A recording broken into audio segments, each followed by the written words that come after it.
Es posible que en el universo infinito haya más planetas habitados por especies inteligentes. Nosotros solo conocemos el nuestro, la Tierra. Y a veces dudamos de que seamos inteligentes.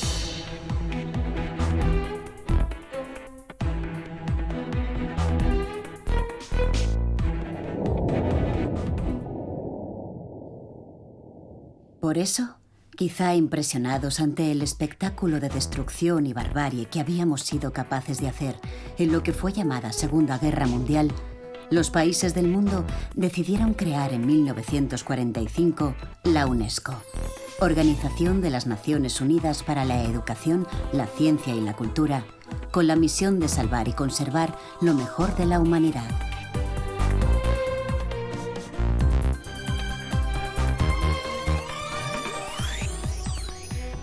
40 años después, el 6 de diciembre de 1985, fueron declaradas en España las primeras ciudades Patrimonio de la Humanidad.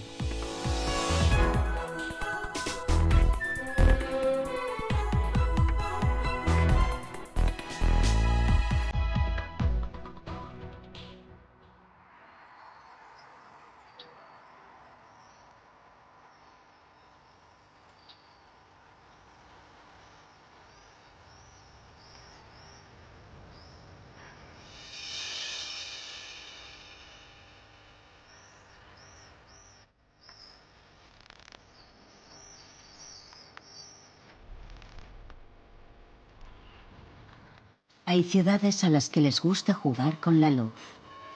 Y en ese juego, en ocasiones, se produce la magia. Nos encontramos en uno de los desvanes del Alcázar de Segovia. A menudo, al caer la tarde, se produce aquí este insólito efecto. Como si se tratase de una gran cámara fotográfica, la luz del exterior se cuela por una de las ventanas, proyectando en la pared opuesta una imagen invertida de la ciudad. Es la magia de la luz. Es la magia de Segovia.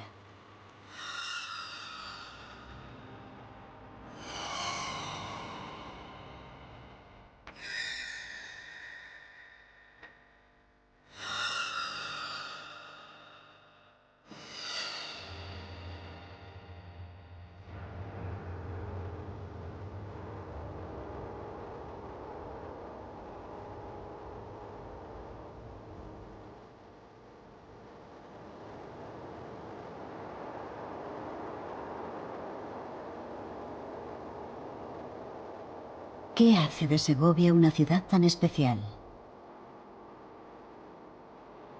¿Cuál es su secreto? ¿Serán sus más de 2000 años de historia? ¿Será su mundialmente famoso acueducto romano?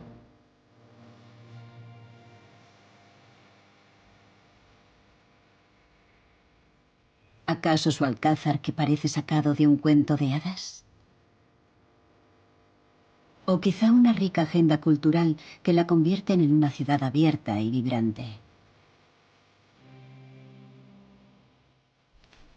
Solo perdiéndonos por sus calles y mezclándonos con sus vecinos y visitantes, podremos averiguarlo.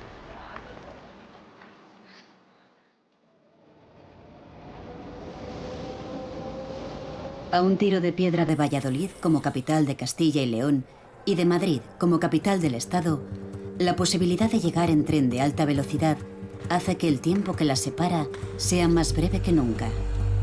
Señores viajeros, les informamos que el tren... Quizá por eso muchos segovianos se desplazan a diario para estudiar o trabajar en estas grandes urbes. La estación Segovia-Guiomar, inaugurada en 2007, recoge el ir y venir de estos viajeros cosmopolitas que no renuncian a vivir en la tranquilidad de una ciudad con unas dimensiones más humanas.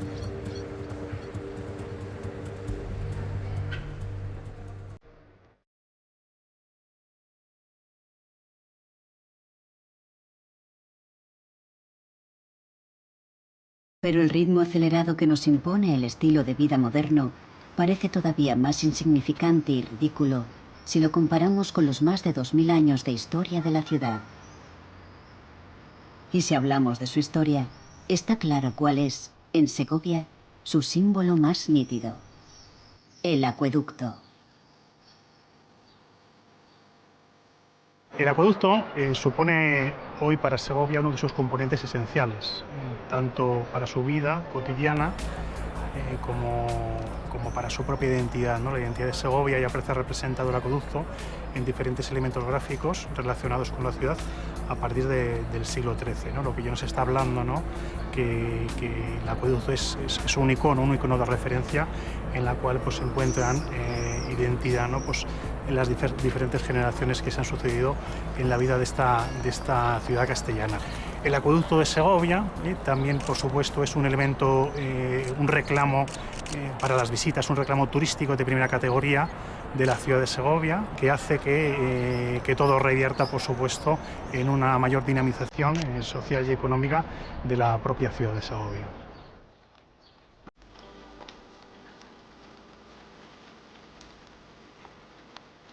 Este gran tramo, ¿no? de arcos, ¿no? que llegan hasta la muralla de Segovia es la obra romana en su gran esplendor, ¿no? Que se caracteriza en la plaza de Azovejo por ya tener una doble arcada, una doble arcuación, que es la que podemos ver actualmente, y donde la obra pues, se eleva hasta un poquito más de los 28 metros.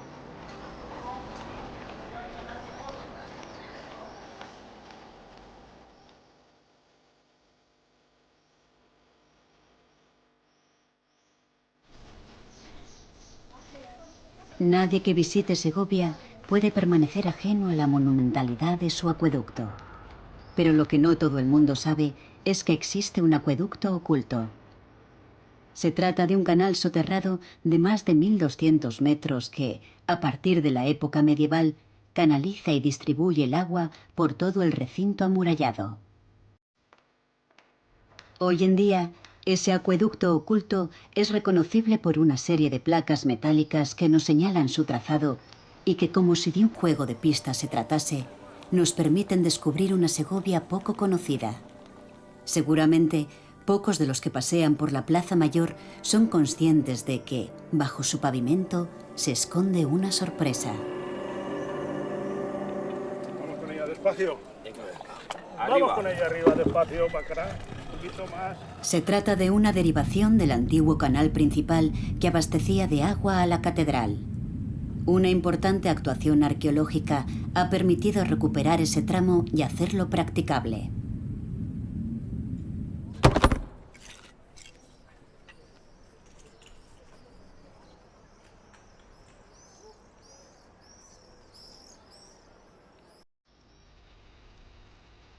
La presencia de una infraestructura tan imponente como el acueducto nos ayuda a valorar la importancia de un elemento vital y a veces escaso como el agua y su influencia en el desarrollo económico y social de una ciudad. Gracias al agua que llegaba a través del acueducto, Segovia fue capaz de prosperar durante la Alta Edad Media y el Renacimiento, convirtiéndose en una referencia en toda Europa para la industria del paño. Agua que, a menudo, se convierte en un elemento estético que permite observar la belleza de la ciudad desde otro punto de vista.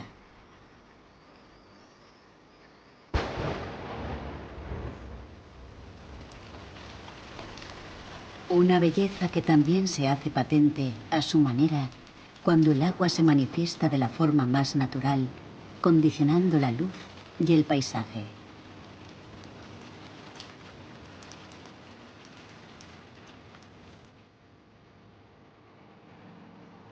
Sobre todo cuando cubre la ciudad con un manto blanco, vistiéndola de otra cosa.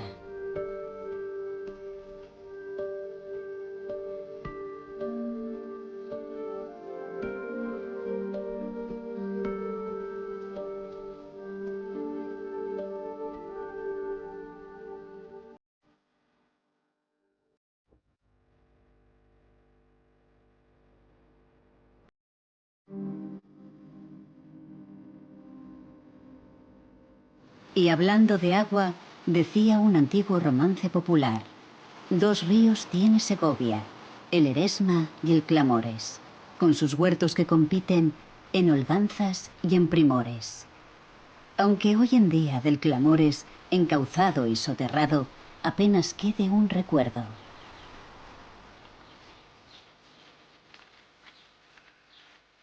Ambos valles son un auténtico pulmón verde donde los segovianos bajan a caminar, a hacer deporte o simplemente a disfrutar del frescor de las sombras y la belleza de sus vistas.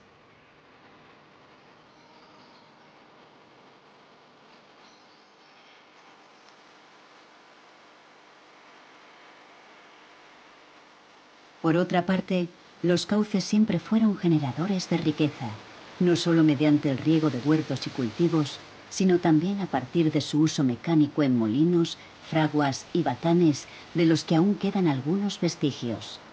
Ingenios mecánicos que a menudo estaban en manos de órdenes religiosas que controlaban la molienda del grano y el batir de las lanas.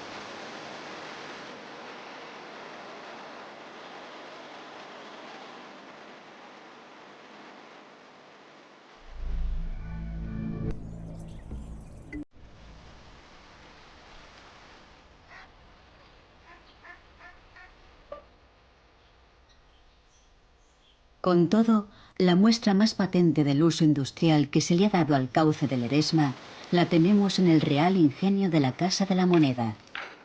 El edificio fue construido por Juan de Herrera por orden de Felipe II. Estaba destinado a acuñar el oro y la plata que llegaban de las Indias para convertirlos en moneda de curso legal.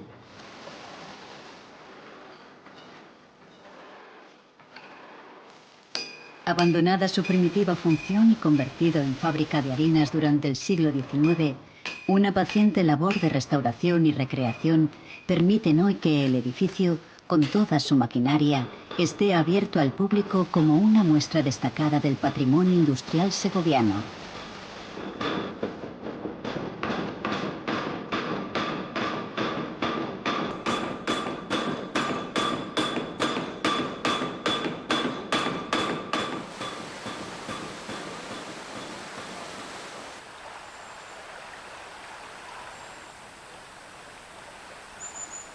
Pronto, el ruido de las máquinas se diluye en el rumor del agua que ameniza el paseo por la Alameda del Parral, la misma que inspiró en 1919 los versos de Machado.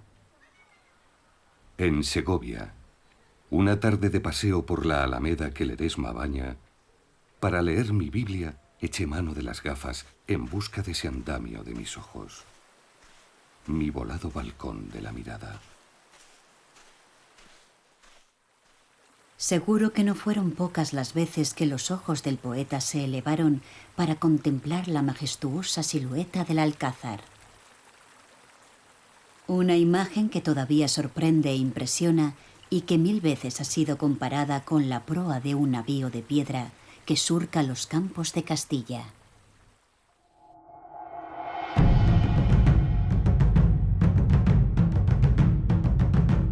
Ya sea comparado con un barco o con un castillo evocador de mundos de fantasía, lo cierto es que el Alcázar es otro de los grandes iconos de Segovia.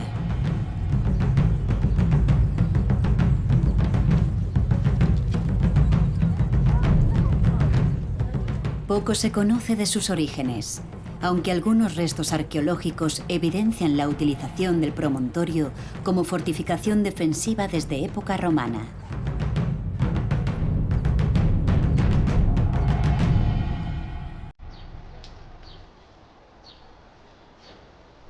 Por supuesto, el Alcázar no está exento de leyendas, como la del pequeño infante, hijo de Enrique IV, que dicen que murió al caer de lo alto de una torre mientras jugaba, o la de su aya, quien presa de la culpa, o por temor al castigo del rey, aseguran que se tiró detrás.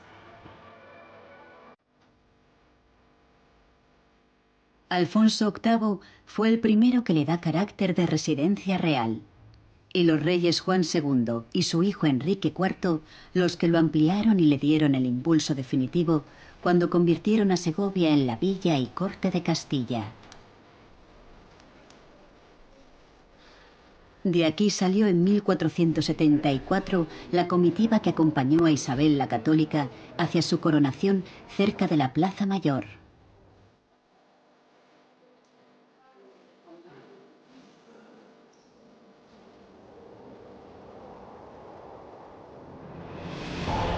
Trasladada la corte definitivamente a Madrid en 1561, la fortaleza perdió su uso palaciego y se convirtió en cárcel del Estado durante un par de siglos.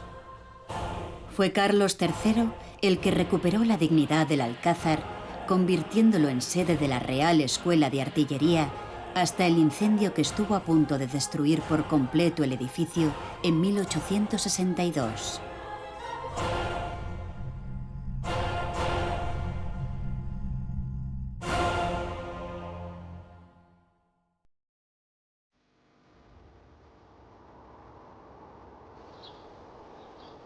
El carácter defensivo del Alcázar se complementa con la muralla que ha guardado y protegido la ciudad durante siglos. Esta muralla de Segovia es una de las mejor conservadas en España y, junto a las de Ávila y Lugo, de las pocas que mantienen todo su perímetro.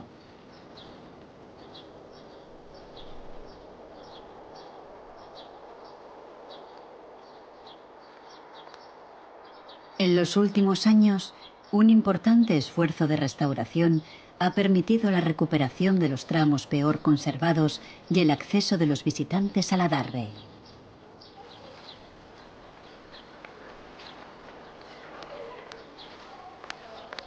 Toda muralla es elemento de separación, pero también de comunicación con el exterior a través de sus postigos y de sus puertas, de las que se conservan 3. La de San Andrés, en el lienzo sur, y las de San Cebrián y Santiago en el lienzo norte. Olvidada en el tiempo su función defensiva, las murallas cumplen hoy un nuevo cometido al cuidado de la cultura. Un ejemplo lo tenemos en la Puerta de Santiago, que alberga la colección de títeres de Francisco Peralta. Festival de Títeres Titirimundi en Segovia.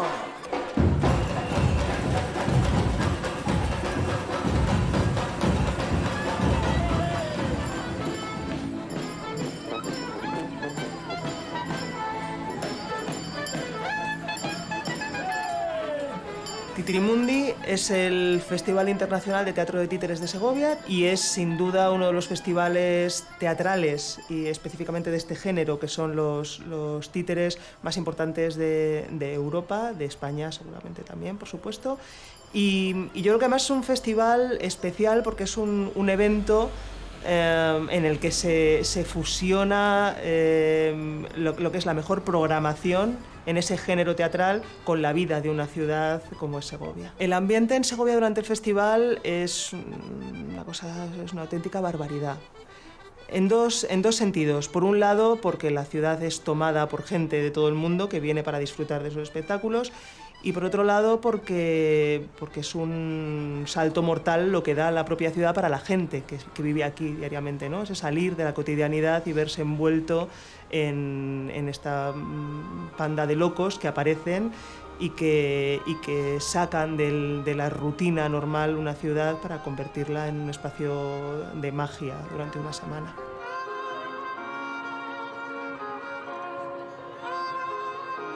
Una de las cosas más fascinantes de este festival es que no es un espacio donde la gente viene, actúa y sale pitando, ¿no? Sino que una de las intenciones que Julio Michel tuvo a la hora de crear este festival en Segovia era el crear un espacio de convivencia, en el que los titiriteros están durante toda la semana, comen aquí, duermen aquí, actúan aquí y conviven con la propia ciudad, con lo cual se establece un intercambio entre la población segoviana y esa población de titiriteros itinerantes, esos nómadas que traen historias de todo el mundo y esa magia o esa otra visión de lo que es el mundo.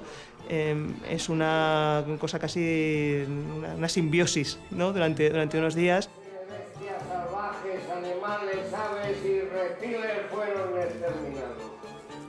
Construye un arca y guarda allí a tu mujer, a tus hijos y a tus nueras. Ana Zamora es la directora artística de la compañía segoviana Nao de Amores, dedicada a recuperar el teatro clásico español, fundamentalmente de las épocas medieval y renacentista. Una labor de investigación que a menudo incorpora títeres al espectáculo y que no se entendería sin la influencia de Titirimundi. Muy bien, y yo creo que además las 3 piezas estaban muy bien encajadas. A nivel personal y emocional, ¿qué significa Titirimundi para mí? Yo no podría imaginar dedicarme al teatro hoy profesionalmente sin haber crecido muy cerca de Titirimundi. Y cuando digo muy cerca es no solamente como espectadora, sino como colaboradora, como trabajadora en los más diversos oficios de Titirimundi, ¿no? Fui la primera voluntaria de la historia de Titirimundi. Aquel año yo era sola y el año siguiente busqué otro voluntario al que engañar y engañé a David Faraco, que era amigo y que quedó absolutamente deslumbrado con esta historia de los títeres y del mundo del teatro de títeres. Titirimundi lo ha sido todo, ha sido mi escuela realmente, ha sido la que me ha formado, gracias a ver año tras año durante 20 años las mejores compañías del mundo con su mejor espectáculo. Así que lo que puedo decir realmente es que ha sido la escuela que me ha formado como titiritera.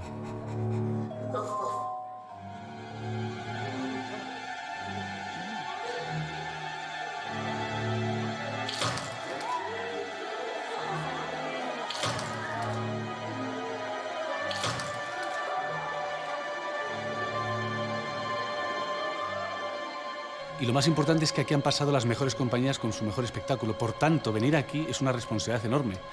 Y además, cuando te conoce todo el mundo, de alguna manera la gente te está esperando con cariño o con un cuchillo entre los dientes. ¿Pero qué haces, estúpido? Lo siento. ¡Te has roto la nariz! Lo siento. ¡Te has roto la nariz! Creo que es un festival que es fundamental para, no solamente para la vida de una semana al año, sino lo que es toda una ciudad que gira en torno a ese evento cultural, ¿no? No se puede entender una ciudad como Segovia sin Titirimundi.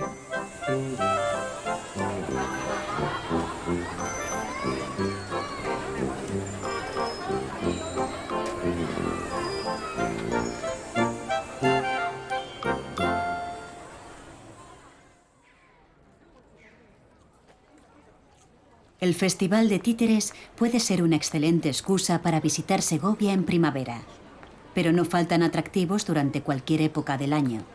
Por lo pronto,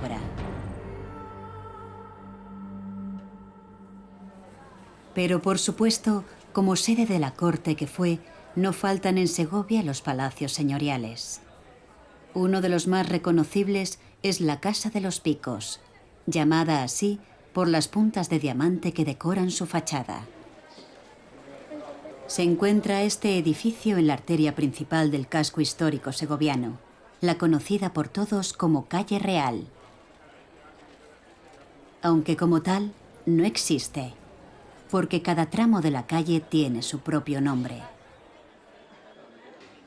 En cualquier caso, no cabe duda de que es un lugar siempre concurrido y lleno de vida.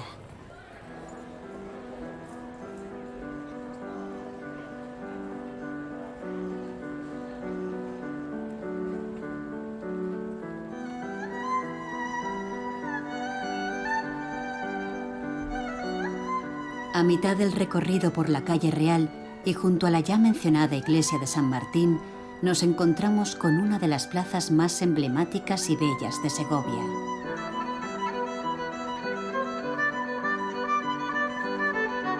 En realidad se trata de la confluencia de dos plazas, la de San Martín y la de Medina del Campo, aunque la gente se refiere a ella como Plaza de las Sirenas.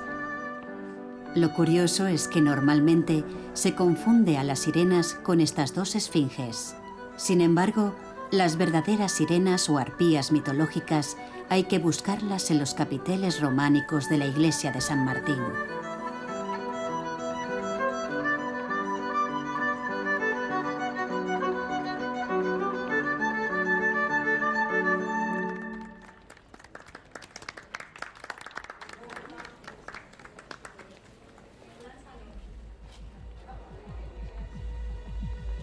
En un lugar preferente de la plaza, una estatua de bronce recuerda la figura de Juan Bravo, uno de los comuneros que allá por el siglo XVI plantó cara al emperador y perdió su vida por ello.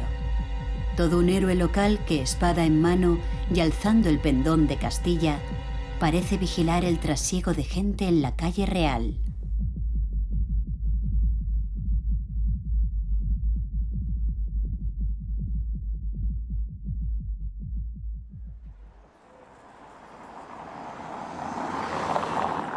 Nuestro paseo puede seguir por el barrio de los Caballeros. Blasones y escudos nos hablan de la distinguida nobleza que habitaba la villa cuando ésta era sede de la corte. De aquel pasado de esplendor nos queda un buen número de palacios renacentistas y casones señoriales. Sus fachadas aparecen recubiertas a menudo con las figuras geométricas del característico esgrafiado segoviano.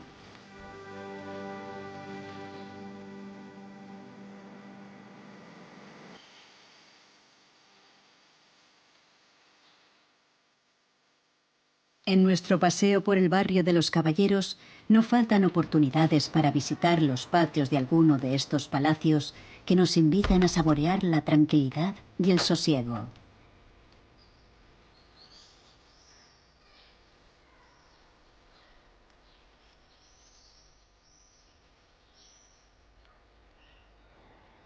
Muy cerca, el barrio de las Canonjías o de Canónigos. Todavía parece guardar entre sus calles algo del espíritu monacal de los siglos XIV y XV, cuando era un recinto solo permitido a los clérigos de la antigua catedral y sus puertas impedían el paso a los seglares. En todo el desarrollo del casco antiguo, las calles y palacios se articularon en torno a las iglesias y conventos que se encontraban dentro de los muros de la ciudad. Todavía hoy, si alzamos la vista, podemos encontrarnos con sus torres y campanarios. Por ejemplo, esta de San Esteban, gigante pétreo cuyo famoso gallo metálico lleva siglos vigilando desde las alturas la vida cotidiana de la ciudad.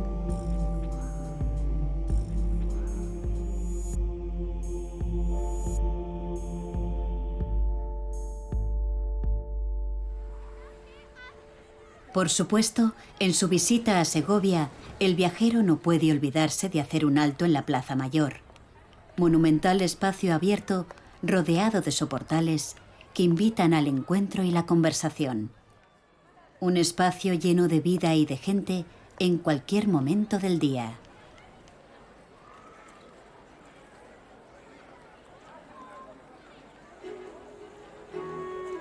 A estas alturas del paseo ya nos habrá entrado el apetito. Pero para eso, Segovia nos ofrece muchas alternativas culinarias. Asadores tan tradicionales como los de Duque, José María o el de Cándido siguen ofreciendo el plato estrella de la gastronomía segoviana: el cochinillo asado en el tradicional horno de leña. Un manjar que exige su propia ceremonia. Por Castilla y por Segovia. Tras la comida, nada mejor que perderse por el laberinto de calles que forman la judería. En este lugar se estableció en los siglos XIV y XV una de las comunidades hebreas más importantes de Castilla.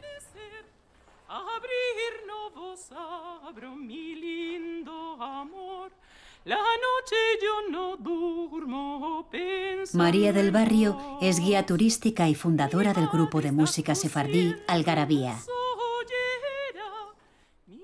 Su voz nos ayuda a evocar la presencia de una cultura que ocupó un lugar destacado en el desarrollo de la Segovia antigua.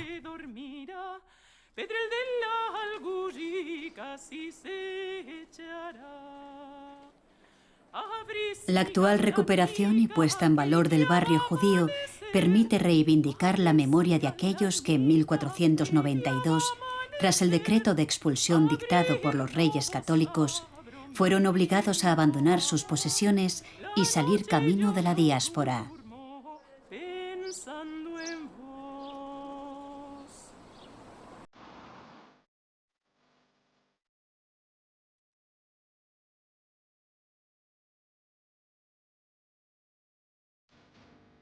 Desterrados los judíos de la ciudad, una buena parte del barrio en el que vivían fue demolido en el siglo XVI para permitir la construcción de la nueva catedral.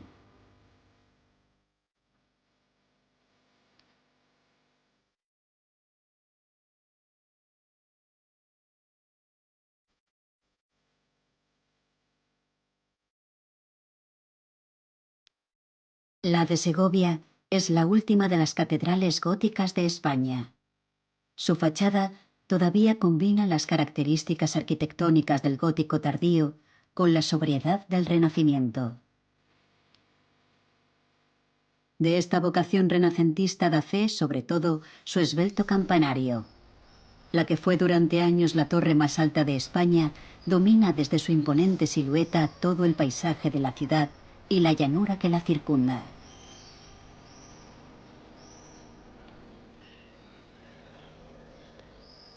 Ese carácter de transición entre gótico y renacimiento queda patente en la importancia que adquiere la elegante combinación entre piedra y luz.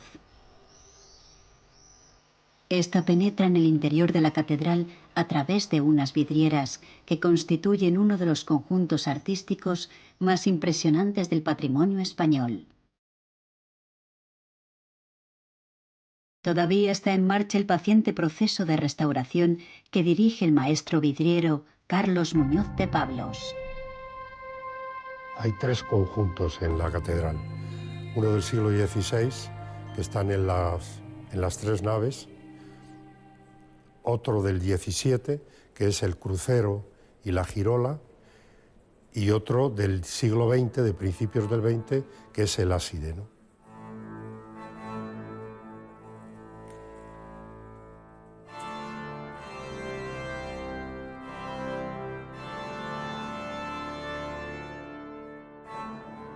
En total, este valioso conjunto está formado por 157 vidrieras de diferentes épocas y en diferente estado de conservación. Las más singulares son, sin duda, las vidrieras flamencas del siglo XVI, que cierran las 20 ventanas de la nave central y de las laterales. Cada una de estas ventanas forma un tríptico con una iconografía muy concreta. En los paneles centrales, pasajes de la vida de Jesucristo. En los laterales, escenas del Antiguo Testamento. Toda esta iconografía es muy importante a la hora de acometer la meticulosa restauración que incluye la creación de nuevas vidrieras en aquellos lugares en los que las originales estaban prácticamente perdidas. Son las últimas vidrieras interesantes que se hacen en el mundo, porque luego hay una decadencia después, ya el siglo XVII entra todo lo que es el barroco y ya inmediatamente la arquitectura no demanda la luz que las vidrieras medievales y renacentistas necesitaban en el templo, ¿no? Esa es la verdadera singularidad de esta colección de vidrieras, ¿no? Las vidrieras no son el único tesoro que guarda esta catedral. Paseando por sus amplios espacios, podemos visitar sus múltiples capillas, que guardan joyas tan imponentes como el retablo del Santo Entierro, obra de Juan de Juni. O la talla del Cristo Yacente, de Gregorio Hernández, que impresiona por la fuerza expresiva de su rostro. Bastantes de sus elementos, como parte de las rejas, el coro o algunos de los retablos, fueron trasladados desde la primitiva catedral románica, lo que le confiere una curiosa mezcla de estilos artísticos.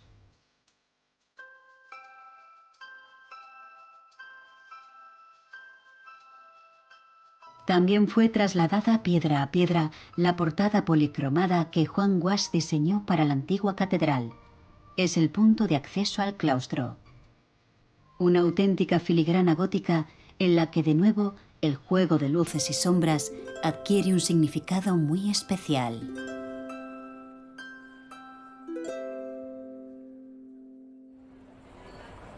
La catedral y otros muchos edificios religiosos dotan a Segovia de una espiritualidad que no pasó inadvertida a otro de los vecinos ilustres de la ciudad, el poeta Antonio Machado. Tu poeta piensa en ti. La lejanía es de limón y violeta, verde el campo todavía. Conmigo vienes, Guiomar, nos sorbe la serranía. De encinar en encinar se va fatigando el día. El tren devora y devora día y riel, la retama pasa en sombra, se desdora el oro de Guadarrama. Porque una diosa y su amante huyen juntos, jadeante los sigue la luna llena. El tren se esconde y resuena dentro de un monte gigante. Campos yermos, cielo alto, tras los montes de granito y otros montes de basalto ya es la mar y el infinito.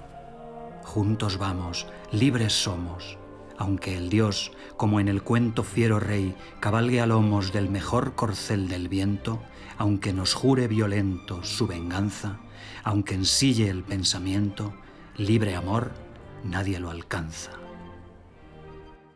Antonio Machado llega a Segovia en 1919, el 26 de noviembre.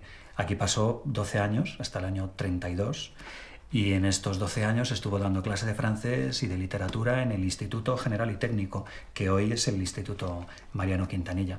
Vino a esta pensión porque José Tudela, su amigo, se la buscó. Él le encargó que le buscara un hospedaje de unas 5 pesetas o así. José Tudela le buscó primero una habitación en un hotel, pero Antonio Machado dijo que tenía que ser algo más barato porque su sueldo el presupuesto, no daba para ello. Así que así conoció el hospedaje de doña Luisa Tórrego, que es lo que hoy es la Casa Museo Antonio Machado. Machado rápidamente entabló relación con la intelectualidad de Segovia en ese momento, que era un movimiento realmente interesante en los años 15-20. La Universidad Popular era una iniciativa a la que él se sumó. Consistía en hacer cercana la cultura a aquellas personas que no habían tenido acceso a la escolaridad, sobre todo los obreros. Antonio Machado dejó aquí parte de su corazoncito aquí en Segovia, ¿no? También de su corazón con la gente, con Guiomar, ¿no? Sí, la verdad es que tuvo amigos entrañables, pero sí, su amor de aquí de Segovia y Madrid, porque Guiomar, aunque a Guiomar la conoció en Segovia, no está muy claro si entre el año 27 y el año 28, ella había venido a Segovia con una carta de un amigo madrileño, un amigo de Antonio Machado, a ver al poeta segoviano aquí. Pero a partir del año 28 las visitas se intensificaron mucho porque Guiomar, la que muchos años después supimos que se llamaba en realidad, la Guiomar de sus poemas se llamaba en realidad Pilar Valderrama, esa relación la quisieron los dos mantener oculta. No es una relación amorosa, erótica al uso, por lo que podemos saber por sus cartas, pero sí es una relación donde uno y otro compenetraban su necesidad de cariño y de afecto. Hoy, el paso del viejo profesor y poeta se recuerda con una estatua de bronce situada en la Plaza Mayor. A su espalda, la fachada del centenario Teatro Juan Bravo, una de las señas de identidad de una ciudad que está volcada a la cultura.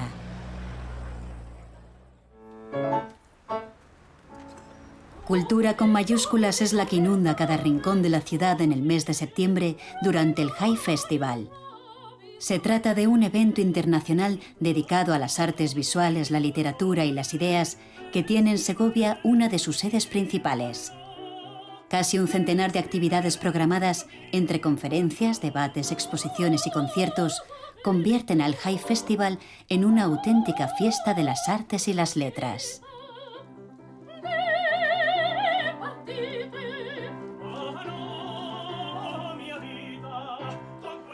El Museo de Arte Moderno Esteban Vicente es uno de los lugares que alberga algunas de las exposiciones temporales que forman parte de la programación del High Festival, como esta, titulada El Taller de los Sueños. Una iniciativa que aúna la creatividad de intelectuales, diseñadores y arquitectos con ideas innovadoras llevadas a la práctica con madera.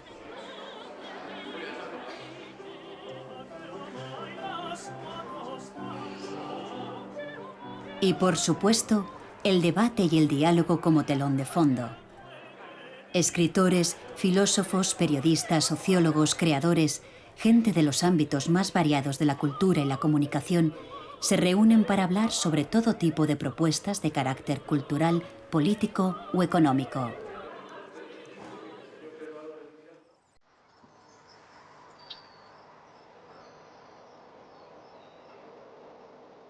Cae la noche sobre Segovia y la ciudad cambia de fisionomía y también de ritmo. Es el momento de recorrer calles y monumentos con otros ojos, con otra mirada y con otro tempo, atrapando sensaciones que durante el día nos han podido pasar inadvertidas.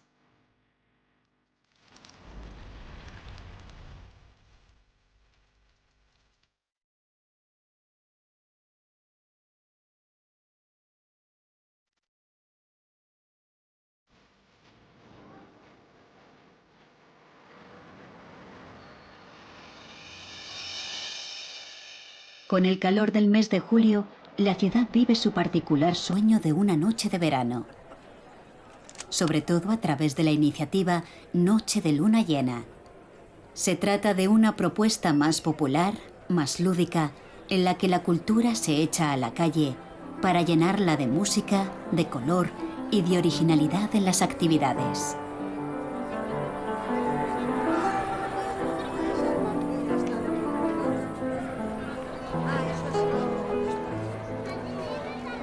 Espectáculos al aire libre, teatro, música, magia, circo.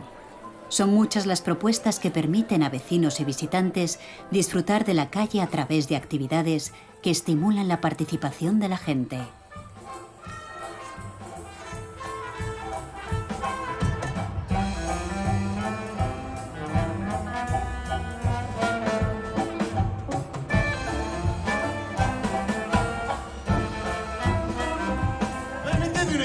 Vamos todos a decir un poquito de Mr. Luis, ¿no? ¡Vamos todos conmigo! ¡Oh, Mr. Luis! ¡Oh, Mr. Luis! ¡Venga, con un poquito de garbo! La velada de la noche de luna llena se extiende hasta bien entrada la madrugada por diversos puntos emblemáticos de la ciudad, de manera que se produce un incesante ir y venir de gente en busca de una nueva actividad, un rincón alternativo, un espectáculo diferente, si cabe más sorprendente que el anterior.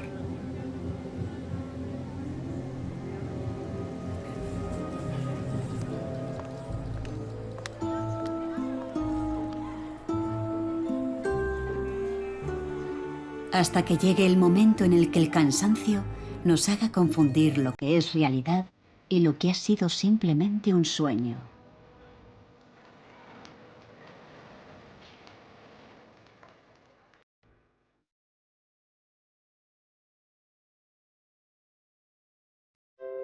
Decía otra de sus ilustres vecinas, la filósofa María Zambrano: no cae la luz en Segovia, la ciudad toda se alza hacia ella, la alcanza en su crecimiento hasta llegar al nivel en que esa luz se da.